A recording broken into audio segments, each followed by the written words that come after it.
ભગવાન સ્વામિનારાયણે વચનામૃત ગરડા પ્રથમના 71ની અંદર વાત કરી. આગળ મહારાજે વાત કરી કે આ વાત પોતે સમજવી અને બીજાને પણ આ વાત સમજાવી.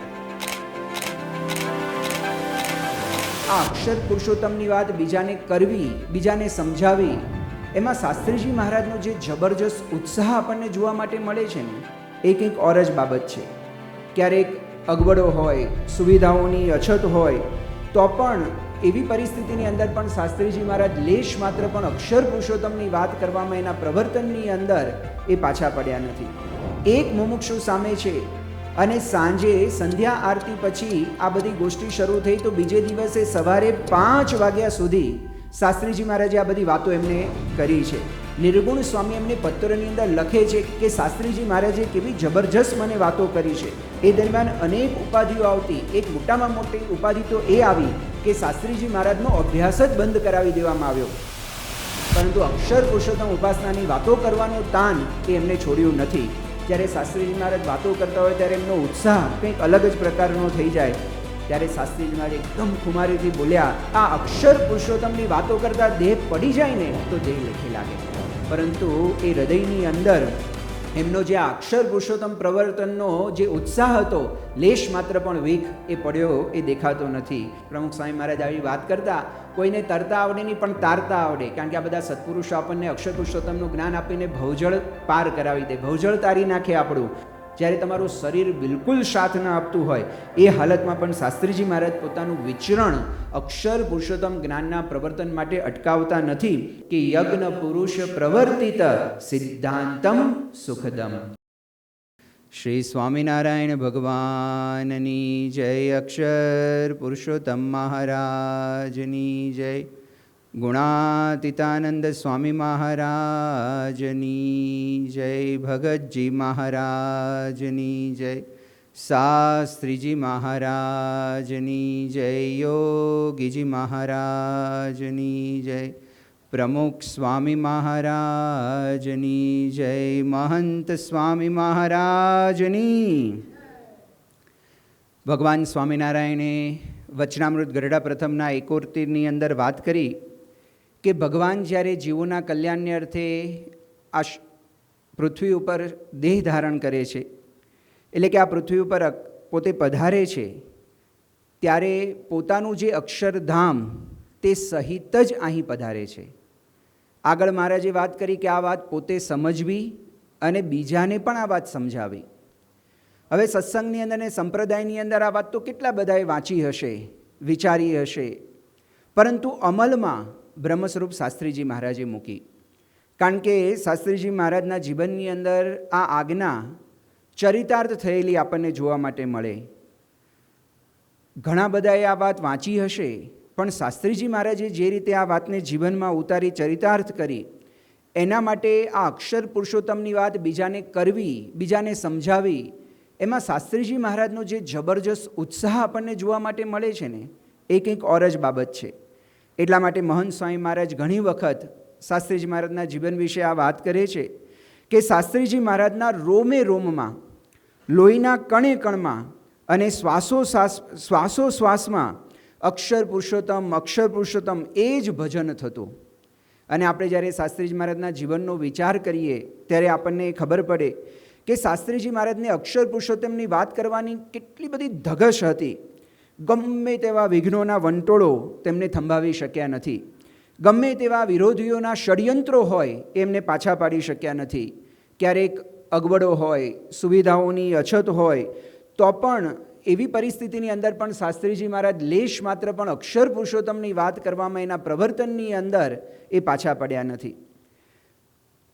શાસ્ત્રીજી મહારાજ ત્યાં આગળ વડોદરાની અંદર બિરાજમાન હતા. શાસ્ત્રીજી મહારાજની ઉંમર 29 યર્સની હતી. 29 વર્ષની શાસ્ત્રીજી મહારાજની ઉંમર હતી.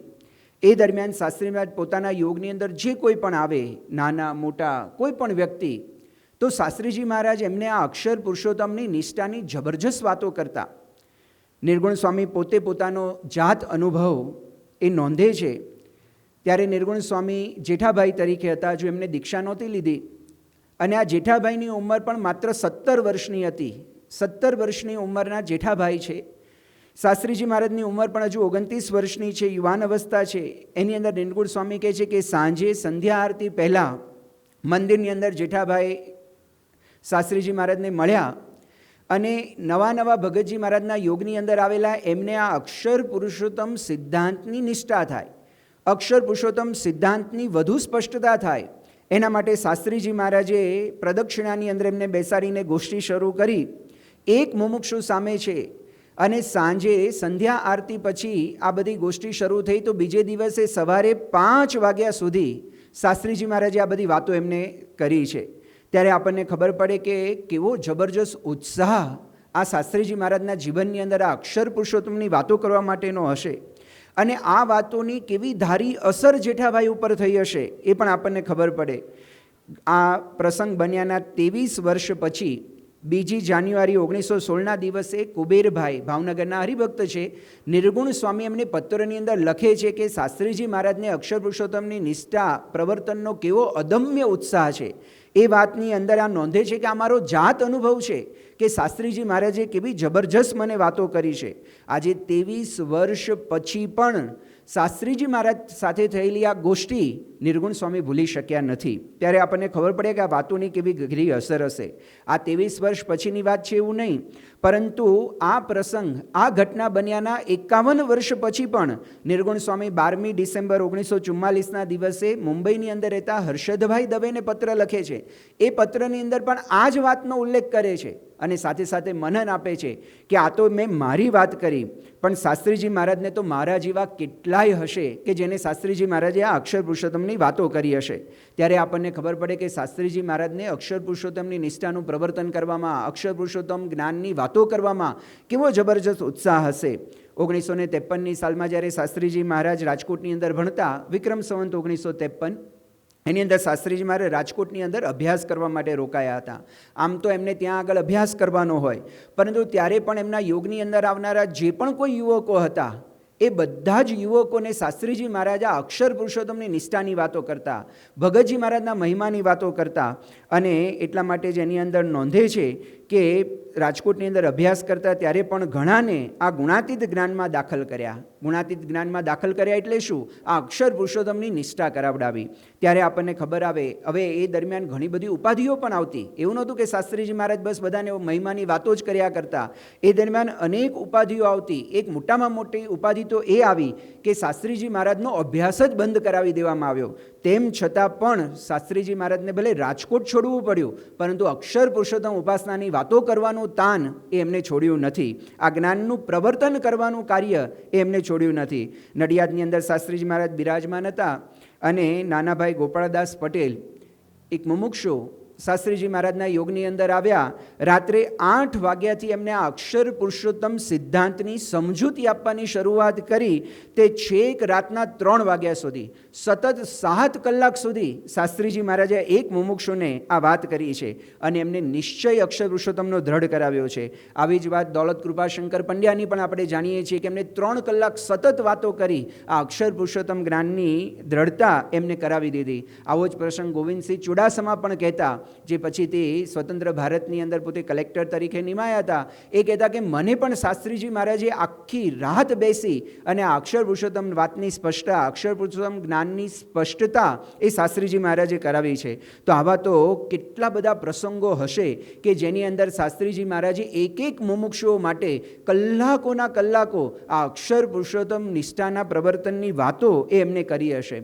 આ એક મુમુક્ષુઓને વાતો કરતા એ તો બરાબર છે, પરંતુ સભાની અંદર પણ જ્યારે શાસ્ત્રીજી મહારાજ વાતો કરતા હોય ત્યારે એમનો ઉત્સાહ કંઈક અલગ જ પ્રકારનો થઈ જાય એ આપણને ખબર પડે. યોગીજી મહારાજ 1948ની એક ઘટના એક પત્રની અંદર નોંધતા એવું લખે છે કે આ વખતે પૂનમને દહાડે રાતના 2 વાગ્યા સુધી શાસ્ત્રીજી મહારાજે વાતો કરી. રાતના 2 વાગ્યા સુધી કથા વાર્તાની અંદર બધાને લાભ આપવો, આ કેટલો બધો ઉત્સાહ હોય ત્યારે શક્ય બને.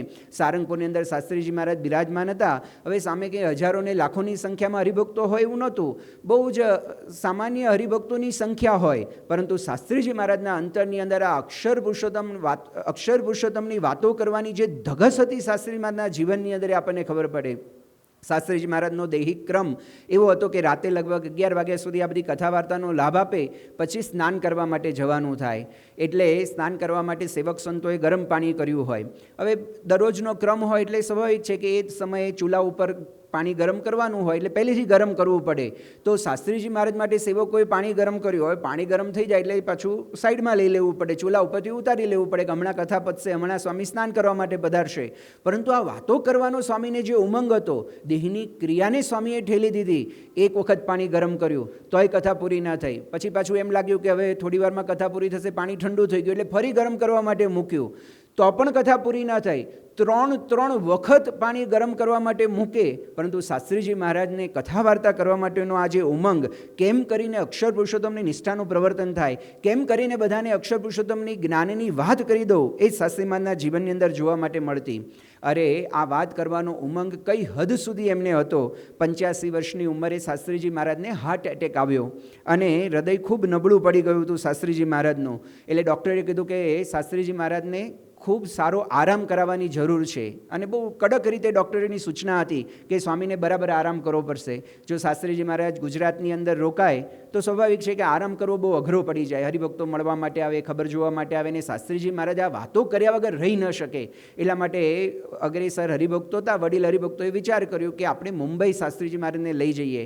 નંદા સાહેબની પણ ખૂબ ઈચ્છા. ગુલજારીલાલ નંદા એ શાસ્ત્રી મહારાજના પરમ ભક્ત, એમનો ખૂબ સુંદર નિવાસ સ્થાન મુંબઈની અંદર જુહુ વિસ્તારની અંદર હતું. એટલે એને કહ્યું કે સ્વામી જો મારા બંગલાની અંદર પધારે તો સ્વામીને આરામ સારો થાય.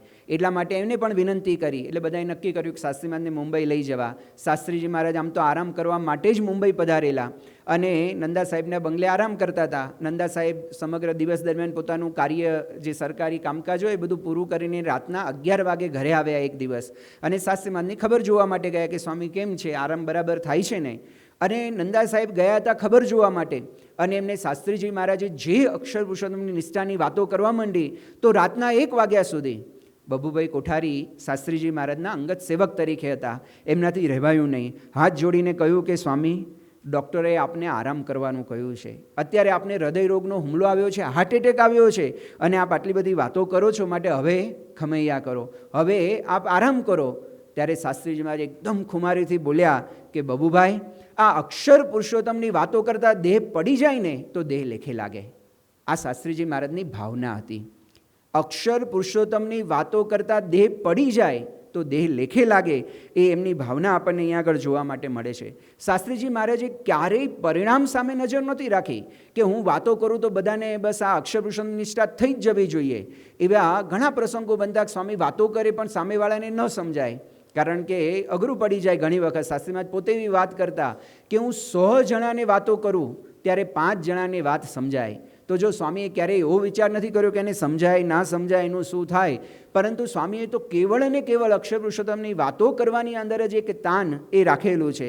સાથે સાથે સ્વામીના જીવનની અંદર કેટલી બધી બીમારીઓ આવી છે. શાસ્ત્રીજી મહારાજના જીવનચરિત્રનો અભ્યાસ કરીએ તો આપણને ખબર પડે કે બહુ જ નાની ઉંમરથી શાસ્ત્રી મહારાજના જીવનની અંદર મોટી મોટી બીમારીઓ એમને આવી છે. મોંમાં ચાંદા પડ્યા કરે, અશક્તિ ઘણી રહે. એકદમ યુવાન અવસ્થાની અંદર જ એમને એટલો બધો મરડો થઈ ગયો હતો, એટલો બધો મરડો થઈ ગયો હતો કે ઘણા હરિભક્તોને તો એમ લાગતું હતું કે હવે તો શાસ્ત્રીજી મહારાજ આ દેહ રાખશે જ નહીં અને ધામમાં જતા રહેશે. 1 કલાકમાં 4 વાર સંડાસ જવાનું થાય, એટલે નાહવા જવાનું થાય, 17 વખત હાથ ધોવા જવાના થાય, અને આવું દિવસમાં 25 થી 30 વખત થાય. અને આવું ઘણા બધા દિવસો સુધી ચાલ્યા કરે આ બીમારી. ઉધરસનો ઉપાડો સતત રહે. હવે આ કથા વાર્તા કરવાની હોય, જ્ઞાનની વાતો કરવાની હોય, અને એમાં ઉધરસ આવ્યા કરતી હોય તો ભલા વ્યક્તિનો ઉત્સાહ એ મંદ પડી જાય, અથવા તો વાતો કરવાનું ટાળી દે. હમણાં બધો ઉત્સાહ, ઉધરસને બધો ઉપાડો છે, આપણે કંઈ કરવું જ નથી એવું લાગે. પરંતુ સ્વામીને આ દેહની કોઈ બીમારી એ વિઘ્ન રૂપે નડી શકી નથી. પગનો પગ આખા વાથી સૂજીને આમ મોટા થઈ ગયા હોય અને તો પણ એમને કોઈ દિવસ તકલીફ થઈ નથી. ટાઇફોઇડની બીમારી આવી, નિમોનિયાની અસર થઈ, ત્યાં આગળ કિડનીની અંદર પથરીનું તો ઓપરેશન મુંબઈની અંદર કરાવવું પડ્યું હતું. ફેફસાની અંદર સતત ઇન્ફેક્શન રહ્યા કરતું હતું સ્વામીને. દાંતના ચોકઠા છેક સુધી સેટ જ ના થયા શાસ્ત્રીજી મહારાજને. તેમ છતાં પણ એની અંદર શાસ્ત્રીજી મહારાજનો ઉત્સાહ મોડો પડ્યો નથી. આફ્રિકાના જ હરિભક્ત હરમાનભાઈ ભારતની અંદર ગયા હતા, શાસ્ત્રી મહારાજનો સમાગમ કર્યો અને આફ્રિકાના હરિભક્તોને પત્રની અંદર શાસ્ત્રીજી મહારાજના સ્વાસ્થ્યની વિગતો જણાવતા એ પોતે લખે છે કે ડૉક્ટરોનો અભિપ્રાય છે કે સ્વામીનું હૃદય ઘણું વીક પડી ગયું છે.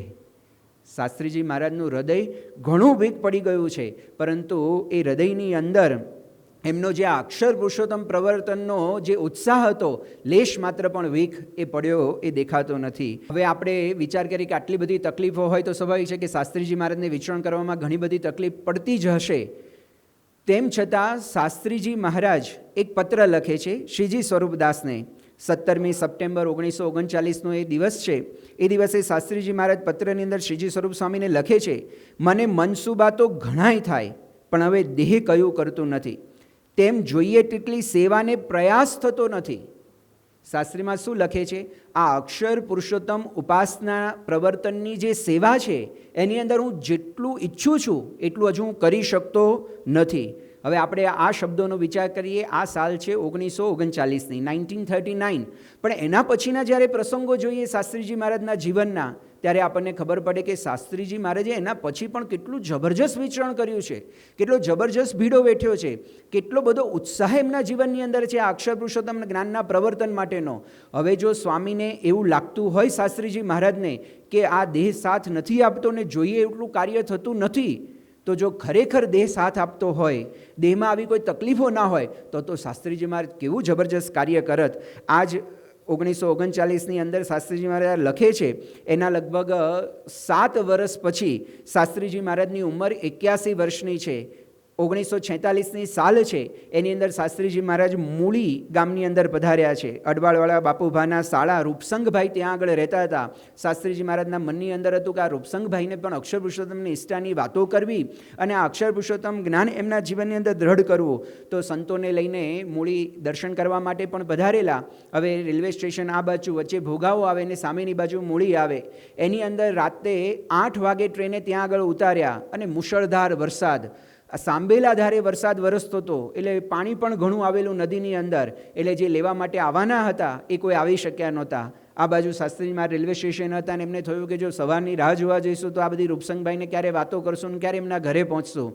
એટલે શાસ્ત્રીજીમાં જે નક્કી કર્યું કે શાસ્ત્રીજી મહારાજ, નિર્ગુણ સ્વામી યોગીજી મહારાજ અને એમની સાથે એક નાનો એવો કિશોર, આ પ્રેમશંકર નામનો, એ કિશોરને સાથે લઈને આપણે ગમે એમ કરીને મૂળી પહોંચવું અને આ રૂપશંકરભાઈના ઘરે પહોંચી જઈએ. બીજા પણ સંતો સાથે હતા, પણ આખો સંઘ તો જઈ શકે એવું હતું નહીં વરસતા વરસાદમાં. એટલે બાકીનાને કીધું કે તમે અહીંયા રેલવે સ્ટેશને રોકાઓ, અમે લોકો જઈએ છીએ. હવે 81 વર્ષની ઉંમરે આવા વરસતા વરસાદની અંદર કેવી રીતે પહોંચવું? એટલે ત્યાં આગળ રેલવે સ્ટેશન પાસે એક સામાન્ય એકો, એટલે એક બળદનું ગાડું મળ્યું નાનું એવું. એટલે એને કહ્યું, ભાઈ તું ગમે એમ કરીને અમને મૂકી જા. માંડ એને તૈયાર કર્યો. પહેલાં તો ના જ પાડતો હતો, પણ હવે આવી અવસ્થા, મોટી ઉંમરને બધું જોયું હશે એટલે થોડી દયા આવી. એટલે કે ચાલો હું મૂકવા માટે આવું.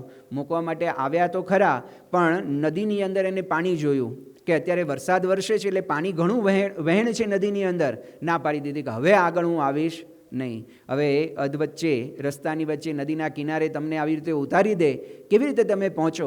નિર્ગુણ સ્વામી એનું જબરજસ્ત આખું વર્ણન લખે છે કે બધો સામાનના પોટલા હતા, એમની પાસે પત્રોનું પોટલું, શાસ્ત્રીજી મહારાજનું પોટલું, એમનું પોતાનું પોટલું, નાનો એવો રૂપશંકર, એને એક પોટલું હાથમાં લીધું. યોગીજી મહારાજના હાથની અંદર ઠાકોરજીનું પોટલું હતું અને બધાના પગના જોડા, કારણ કે નદીમાં ચાલવાનું હતું એટલે બધા જે ચંપલો હોય એ હાથમાં રાખેલા. શાસ્ત્રીજી મહારાજની 81 વર્ષની ઉંમર, પગમાં વાહ, ચાલી શકાય નહીં એવી પરિસ્થિતિ, એક ડગલું ભરવું હોય તો પણ તકલીફ પડે એવી હાલત હતી. એટલે એક બાજુ નિર્ગુણ સ્વામીએ હાથ પકડ્યો શાસ્ત્રીજી મહારાજનો, બીજી બાજુ યોગીજી મહારાજે હાથ પકડ્યો અને કે અમારા ગાઈડ તરીકે નાનો એવો કિશોર, આ પ્રેમશંકર, એ અમને દોર્યા કરે ક્યાંથી જવાનું. આ હાલતની અંદર નિર્ગુણ સ્વામીના હાથમાંથી પોટલું નીચે પડી ગયું પાણીની અંદર. માંડ પોટલું પકડ્યું. શાસ્ત્રીમાં કે લાવો એક પોટલું મને આપો. તો અડધી નદી ક્રોસ કરીને એક પોટલું શાસ્ત્રીજી મહારાજે પકડ્યું. હવે એક હાથ નિર્ગુણ સ્વામીએ પકડ્યો છે, એક હાથ યોગીજી મહારાજે પકડ્યો છે, અને તોય બે હાથે પાછું પોટલું પકડ્યું એક શાસ્ત્રીજી મહારાજે. આ હાલતની અંદર શાસ્ત્રીજી મહારાજે આ નદી ક્રોસ કરી છે. અને સામે રૂપશંકરભાઈના ઘરે નિર્ગુણ સ્વામી લખે છે કે 8 વાગે જ્યાં પહોંચવાનું હતું ત્યાં અમે રાત્રે 11 વાગે પહોંચ્યા. હવે ખાલી નદી ક્રોસ કરીને ત્યાં સુધી જવામાં 3 કલાક લાગ્યા હોય તો આપણે કલ્પના કરી શકીએ કે કેટલી બધી તકલીફ એ ત્યાં આગળ પડી હશે. હવે આપણને લાગે કે આ તો એક વખત હશે. એક વખતની નિર્ગુણ સ્વામી 14 ઓક્ટોબર 1946ના દિવસે એક પત્ર લખે છે, અમારે આસીથી વેરા જવાનું થયું, વરસતા વરસાદમાં તે મૂળી કરતાં પણ વધારે હરકત પડી. હરકત એટલે તકલીફ પડી. મૂળીમાં જેટલી તકલીફ પડી હતી એના કરતાં વધારે પડી. તો આવા તો કેટલા પ્રસંગો બન્યા હશે કે આવી વિચરણની અંદર તકલીફો પડી હશે. આવું સ્વામીએ પદમલામાં વિચરણ કર્યું છે. ખાનદેશનો પ્રસંગ આપણે જાણીએ છીએ કે ખાનદેશ જવાનું હતું શાસ્ત્રીજી મહારાજને. સારંગપુરથી નીકળ્યા, રેલવે સ્ટેશને પહોંચ્યા ગાડાની અંદર, પણ ગાડામાંથી ઉતરી શકે એવી પરિસ્થિતિ પણ હતી નહીં. પ્રમુખ સ્વામી મહારાજ ત્યારે સાથે હતા, યુવાન નારાયણ સ્વરૂપદાસ રૂપે, અને ત્યારે શાસ્ત્રીજી મહારાજને ઉચકીને ગાડામાંથી નીચે ઉતારવા પડે એવી હાલત હતી. એ હાલતની અંદર પણ શાસ્ત્રીજી મહારાજ પત્રમાં નિર્ગુણ સ્વામીને લખે છે કે ગમે એમ કરીને અમે અત્યારે અમદાવાદ પહોંચીશું, અને જો થોડુંક પગની અંદર સારું હશે તો ખાનદેશની અંદર અવશ્ય આવીશું. ત્યારે આપણને ખબર પડે કે શાસ્ત્રીજી મહારાજના વિચરણની અંદર આટલી તકલીફોની અંદર પણ એ કેટલો બધો ઉમંગ અને ઉત્સાહ હતો. શાસ્ત્રીજી મહારાજ 77 વર્ષની શાસ્ત્રીજી મહારાજની ઉંમર હતી. અમદાવાદમાં બિરાજમાન હતા. શાસ્ત્રી મહારાજની તબિયત હતી નાદુરસ્ત હતી ને સખત શરીરની અંદર તાવ હતો. એમાં પણ પાછી કારતક સુદ એકાદશીનો મોટો ઉપવાસ હતો. શાસ્ત્રીજી મહારાજે પણ એ દિવસે નિર્જળા ઉપવાસ કરેલો. આટલી મોટી ઉંમર, શરીરમાં તાવ અને અશક્તિ હોવા છતાં નિર્જળા ઉપવાસ. એની અંદર અમદાવાદની અંદર રહેતા એક મણિભાઈ નામના મુમુક્ષુ વ્યક્તિ, કારણ કે અમદાવાદની અંદર હઠીભાઈ નામના ભગવાન સ્વામિનારાયણના સમકાલીન એક બહુ જ મોટા શ્રેષ્ઠી થઈ ગયા હઠીભાઈના દેરા પણ આજે અમદાવાદની અંદર હઠીસિંહના દેરા તરીકે બહુ પ્રસિદ્ધ છે શાહીબાગ વિસ્તારની અંદર. એના જ પૌત્ર આ મણિભાઈ થાય. હવે એમને પણ આ અક્ષર પુરુષોત્તમ જ્ઞાનની સમજ પાડવા માટે એમને આ જ દિવસ અનુકૂળ હતો કે જો શાસ્ત્રીજી મહારાજ ઘરે પધરામણી માટે પધારે તો સારું. હવે શાસ્ત્રી મહારાજ કે ના નથી પાડવી. 77 વર્ષની ઉંમર છે, શરીરમાં સખત તાવ છે, નિર્જળા ઉપવાસ છે. એ હાલતની અંદર પણ આ ગુણાતીત જ્ઞાનના પ્રવર્તન માટે શાસ્ત્રી મહારાજને કેટલો અદમ્ય ઉત્સાહ છે કે એ પરિસ્થિતિમાં પણ એ મણિભાઈના ઘરે પધાર્યા છે. ત્યારે આપણને ખબર પડે 20 માર્ચ 1944ના દિવસનો એક રિપોર્ટ સ્વામિનારાયણ પ્રકાશની અંદર નોંધાયો છે. સ્વામિનારાયણ પ્રકાશની અંદર બહુ જ નિયમિતપણે આ બધા શાસ્ત્રીજી મહારાજના વિચરણનો અહેવાલ આવતો. આ દિવસનો વિચરણનો અહેવાલ ત્યાં આગળ નોંધે છે કે શાસ્ત્રીજી મહારાજ વિચરણ કરતાં દેવચડી ગામની અંદર પધારેલા. એકાદશીનો ઉપવાસ હતો. ગામની અંદર મંદિર કરવા માટે જગ્યા જોવાની હતી. બધા હરિભક્તોએ વિનંતી કરી કે સ્વામી આપણે બપોરિયામાં જઈએ. હવે ઉપવાસ હોય અને બપોરિયાની અંદર સંતો આરામ ન કરતા હોય એટલે હરિભક્તોને એમ કે બરાબર છે. હવે શાસ્ત્રીમાની તબિયત તો નાદુરસ્ત હોય, 44ની સાલ છે, 79 વર્ષની સ્વામીની ઉંમર છે, 79 યર ઓલ્ડ શાસ્ત્રીજી મહારાજ છે. શાસ્ત્રી મહારાજ કે ભલે આપણે બપોરે જમીન જોવા માટે પધારશું. બપોરિયામાં સ્વામી જમીન જોવા માટે પધાર્યા. હવે સ્વાભાવિક છે ગામની અંદર જમીન જોવા નીકળે, રસ્તામાં ઘણાના ઘર આવે અને પાછા વળતા ઘર આવે એટલે બધા હરિભક્તો વિનંતી કરતા જાય કે સ્વામી મારા ઘરે પધરામણીએ પધારો ને, સ્વામી મારા ઘરે પધરામણીએ પધારો. તો ગામની અંદર પધરામણીઓ શરૂ થઈ તે છેક સંધ્યા આરતી સુધી ચાલી. હવે બપોરે જે પણ 1 વાગે કેમ સ્વામી જોવા માટે નીકળ્યા હશે, 1-2 વાગે, તો છેક સંધ્યા આરતી સુધી કેટલા કલાક સુધી સ્વામીએ બધી પધરામણીઓ કરી. હવે સંધ્યા આરતી પતી ગઈ પછી આપણને લાગે કે પૂરું, હવે તો સ્વામીને આરામ મળ્યો હશે ને. પણ સંધ્યા આરતી પછી સ્વામીને ખોખરી ગામ આવેલું છે બાજુમાં, ત્યાં આગળ જવાનું હતું. તે ખોખરી ગામ જવા માટે નીકળ્યા. સંધ્યા આરતી પછીનો રસ્તો એટલો ખરાબ કે રાતના 11 વાગે સ્વામી ખોખરી ગામની અંદર પહોંચ્યા. હવે ગામમાં જઈને શું કરવાનું હોય રાતના 11 વાગે, પણ હરિભક્તો તૈયાર હતા કે સ્વામી આપ પધાર્યા છો, પધરામણીઓ કરવાની છે. રાતના 11 વાગે સ્વામીએ પધરામણીઓ શરૂ કરી 1 વાગ્યા સુધી. આ નિર્જળા ઉપવાસની વાત ચાલે છે. 1 વાગ્યા સુધી પધરામણીઓ કરી અને પાછું સ્વામીને દેવચડી આવવાનું હતું એટલે બીજા 4 કલાક. તો સવારે 4 વાગે સ્વામી દેવચડી પાછા પધાર્યા છે. રાત આખી માથે લીધી. સ્વામી અધરાત મધરાત જોયું નથી. ત્યારે આપણને ખબર પડે કે સ્વામીએ કેટલું જબરજસ્ત ભીડો એ આ વેઠ્યો છે કેવળ અને કેવળ અક્ષર પુરુષોત્તમ જ્ઞાનના પ્રવર્તન માટે. આવી જ એક વાત પ્રમુખ સ્વામી મહારાજ સ્મૃતિ કરતા કહે છે. પ્રમુખ સ્વામી મહારાજ ઘણી વખત આ પ્રસંગની સ્મૃતિ કરતા કે અમારે પુરુષોત્તમપુરા જવાનું હોય, એમાં પણ જો ચોમાસાનો સમય હોય ને તો બહુ જ અઘરું પડે. વચ્ચે સરવણી નદી આવે અને સરવણી નદીની અંદર પાર કરવાનું હોય, કારણ કે એની અંદર ફ્લડ પણ ઘણું હોય. એટલે ચોમાસાની અંદર આ નદી બહુ વહેતી હોય એટલે એનું વહેણ ક્યાં છે કેટલું છે ખબર પડે નહીં. હવે સ્વામી ગમ્મતની અંદર વાત કરે, કોઈને તરતા આવડે નહીં. બધાને તારતા આવડે. પ્રમુખ સ્વામી મહારાજ આવી વાત કરતા, કોઈને તરતા આવડે નહીં પણ તારતા આવડે, કારણ કે આ બધા સત્પુરુષો આપણને અક્ષર પુરુષોત્તમનું જ્ઞાન આપીને ભવજળ પાર કરાવી દે, ભવજળ તારી નાખે આપણું. એટલે એ સ્વામી કે કોઈને તરતા આવડે નહીં પણ તારતા આવડે. એમાં મોતી ભગવાનદાસ સાથે હોય, એક પ્લાસ્ટિકનું ટબ રાખે, આમ ટબ આવે ને જૂના જમાનાની અંદર, એમાં દોરડું બાંધે અને પછી પોતે તરીને જતા રહે. શાસ્ત્રીજીને ટબમાં બેસાડે અને પછી દોરડું ખેંચવાનું, એટલે પછી ટબ પાણીની અંદર તરે, એમ ટબમાં બેસીને નદી પાર કરાવવાની. હવે આ હાલતની અંદર આપણને કોઈ સંજોગોની અંદર વિચરણ કરવાનું મન ના થાય કે આવી રીતે ક્યાં જાય, પૂર ઉતરશે ત્યારે જઈશું, કંઈક અત્યારે ચોમાસામાં ક્યારેય જવું જ નહીં. પણ આવી કોઈ પણ પરિસ્થિતિ, ગમે તેવા સંજોગો પણ શાસ્ત્રીજી મહારાજને ક્યારેય આ અક્ષર પુરુષોત્તમ જ્ઞાનના પ્રવર્તન માટે પાછા પાડી શક્યા નથી. અરે સ્વામીની ઉંમર 84 વર્ષની હતી. 84 વર્ષની ઉંમરે સ્વામીના પગ સાવ અટકી ગયા હતા. હૃદયરોગનો હુમલો સ્વામીને 83 વર્ષની ઉંમરે આવેલો, એજ ઓફ 83. શાસ્ત્રીજી મહારાજને હાર્ટ એટેક પણ આવી ગયો હતો. હાર્ટ એટેક પછી સ્વામી આનંદની અંદર બિરાજમાન હતા અને રમણલાલ બ્રહ્મભટ્ટ નામના હરિભક્ત આવ્યા સ્વામી પાસે અને કહ્યું કે સ્વામી અમારા બનેવી છે અને એને સત્સંગની વાતો કરી છે, એટલે એને સત્સંગમાં રસ પડ્યો છે. જો આપ એના ઘરે પધરામણી માટે પધારો ને તો એને આ અક્ષર પુરુષોત્તમની જ્ઞાનની નિષ્ઠા બરાબર થઈ જાય, એ બહુ રાજી થાય. એટલે આપ એના ઘરે પધરામણીએ પધારો. એજ ઓફ 84 આ રમણલાલ સ્વામીને આ વિનંતી કરે છે. સ્વામી કીધું ભલે, આપણે જઈ આવીએ એમના ઘરે, જ્યાં કંઈક બળદગાડું મળે, ઘોડાગાડી મળે, કંઈ વાહન મળે તો લઈ આવ, કારણ કે ચાલી શકાય એવી હાલત તો છે નહીં સ્વામીની. એટલે રમણભાઈ પણ ગયા આણંદની બજારની અંદર શોધવા માટે કે આપણને કંઈ એકો મળી જાય, ઘોડાગાડી મળી જાય, કંઈ વાહન મળી જાય. એક આંટો માર્યો, બીજો આંટો માર્યો, પણ કોઈ વાહન મળે નહીં. એટલે સ્વામીને પાછા આવીને કીધું કે સ્વામી અત્યારે કોઈ વાહન મળતું નથી, આપણે પછી રાખીએ. સ્વામી કે પછી કોને જોઈ છે, અત્યારે જ જઈ આવીએ આપણે, કારણ કે જો આ બધી મોડું કરવાનું જ નહીં અક્ષર પુરુષોત્તમના પ્રવર્તનની અંદર. પણ કે સ્વામી આપ ચાલી શકો એમ છો નહીં, અત્યારે કંઈ વાહનની વ્યવસ્થા થાય એવી નથી. સ્વામી કે કાંઈ વાંધો નહીં, તારો ખભો મજબૂત છે ને, મને તારા ખભે બેસાડી દે. હવે આણંદના ભર બજારની અંદર 84 વર્ષના કોઈ વડીલ કોઈના ખભા ઉપર બેસીને જાય, કલ્પના તો કરો, કેટલો સંકોચ થાય, કેટલો શરમ આવે. આમ એમ થાય કે ભાઈ હવે રહેવા દઈએ, હમણાં સાંજે સોજે વાહન મળે ત્યારે જઈશું. શાસ્ત્રીજી મહારાજ એક પળ પણ એ જવા દેવા માગતા નહોતા.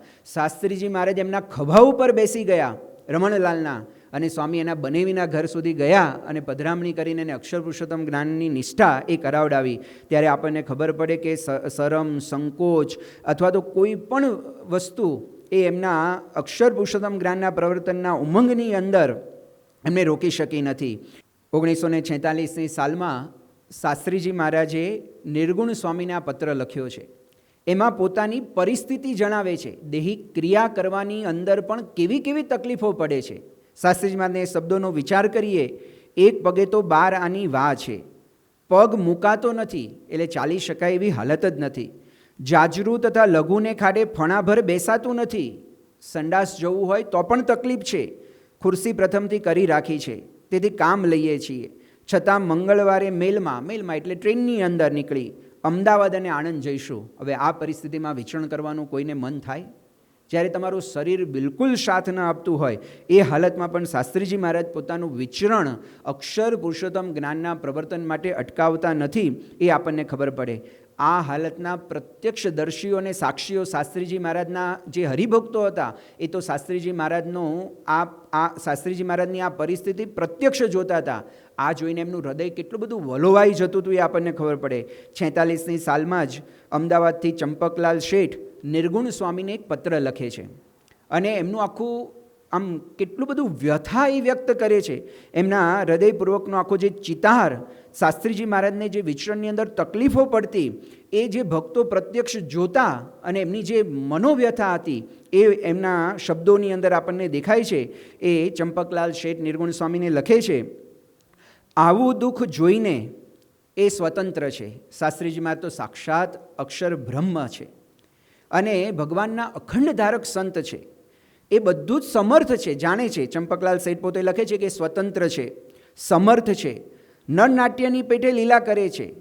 એ સમજવા છતાં મારું કાળજું વલોવાઈ જાય છે.